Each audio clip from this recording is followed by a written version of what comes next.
Hello नमस्कार दोस्तों, आपका हमारे चैनल मोटिवेशनल फैक्ट में स्वागत है।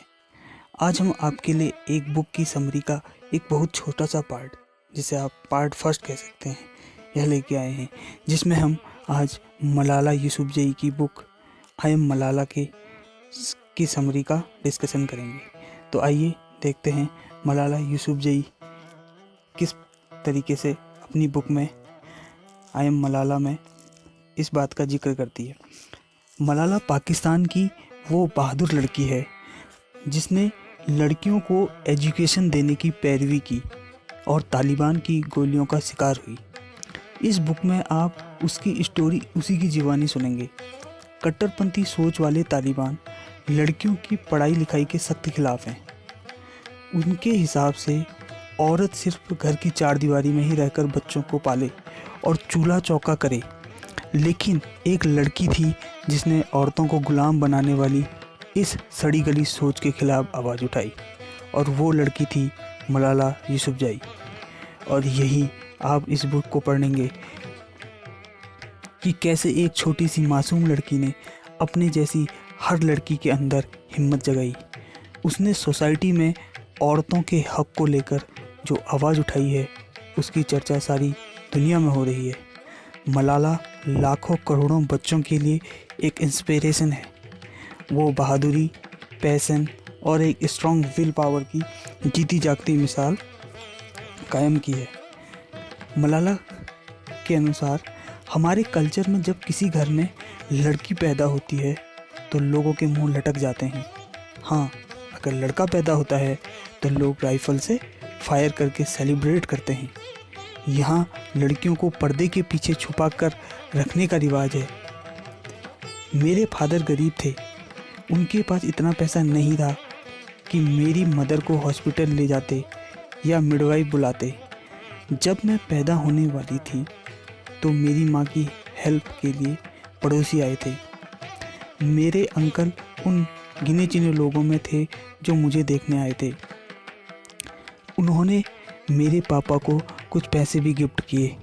वो अपने साथ फैमिली ट्री भी लेकर आए थे जिसमें मेरे ख़ानदान के लोगों के नाम लिखे थे, लेकिन उस लिस्ट में हमारी फैमिली की एक भी औरत का नाम नहीं था। यूसुफजई ख़ानदान पाकिस्तान कम्युनिटी का था। हमारे यहाँ ऐसा ट्रेडिशन और बिलीफ है कि औरत इस दुनिया में सिर्फ बच्चे पैदा करने और घर के काम करने के लिए पैदा हुई है, लेकिन मेरे फादर की सोच डिफरेंट थी। उन्होंने पेन लिया और फैमिली ट्री में अपने नाम के नीचे एक लाइन खींची और मेरा नाम लिख दिया, मलाला। मेरे फादर ने कहा कि मेरे पैदा होने के बाद जब उन्होंने मुझे देखा तो उन्हें मुझसे प्यार हो गया था। उन्होंने अफ़गानिस्तान की फेमस हीरोइन मलालाई के नाम पर मेरा नाम रखा। 1888 में ब्रिटिश और अफ़गानिस्तान के बीच वॉर छिड़ गई। इंग्लैंड अफ़गानिस्तान पर कब्जा करना चाहता था। उस वक्त मलालाई को अपने विलेज की बाकी औरतों के साथ लड़ाई में जख्मी सोल्जर्स की सेवा के लिए जाना पड़ा। उस यंग हीरोइन ने देखा कि अफ़गान हार रहे हैं। उस लड़ाई में उसके फादर भी शामिल थे जो पूरे जी जान से लड़ रहे थे। मलालाई उस वक्त एक टीनेजर थी, लेकिन वो भी काफ़ी ब्रेव थी। वो लड़ाई के मैदान में भाग गई और एक क्लिफ पर चढ़ गई। एक क्लिफ पर चढ़ने से उसने देखा कि उनके देश का झंडा नीचे गिर रहा है। मलालाई ने अपने चेहरे के सफ़ेद नकाब उतारा और झंडा ऊंचा उठा दिया। उसने सोल्जर्स को एनकरेज करना शुरू कर दिया। एक छोटी लड़की की ब्रेवरी ने अफ़गानों पर जैसा जादू कर दिया था। इसी दौरान एक गोली मलालाई को भी लग गई, लेकिन वो बच गई। उसकी बहादुरी देखकर अफ़गान सोल्जर्स जोश में आ गए थे। उन्होंने पूरी ताकत से ब्रिटिशर्स का मुकाबला किया और जीत गई। ब्रिटिश आर्मी के लिए ये एक करारी हार थी। मेरे फादर को मलालाई की ब्रेवरी पर प्राउड था, इसलिए उन्होंने मेरे मेरे नाम में को मलाला दिया। वो अक्सर मुझे मलालाई की स्टोरी सुनाते थे। हम लोग पाकिस्तान के north east part Swat valley में रहते थे।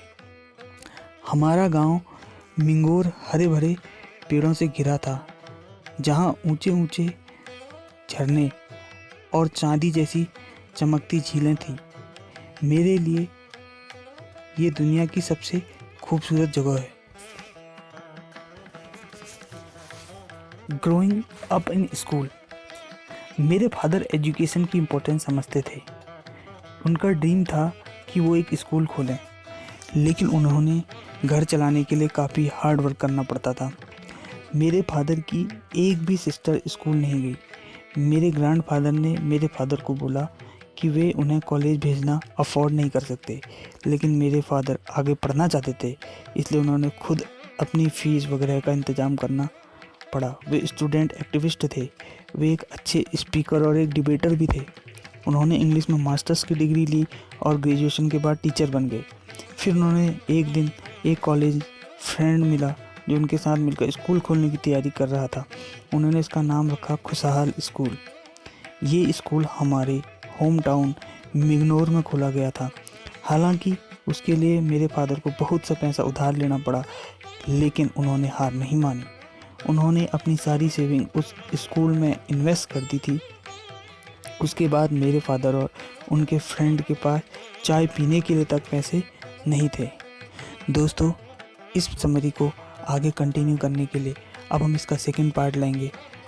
आपको यह कहानी अच्छी लगी तो इस वीडियो को लाइक कीजिए, शेयर कीजिए और इस चैनल को सब्सक्राइब कीजिए, जिससे हम इसका सेकंड पार्ट लाएं, और अपना सुझाव कमेंट में दीजिए। Thank you.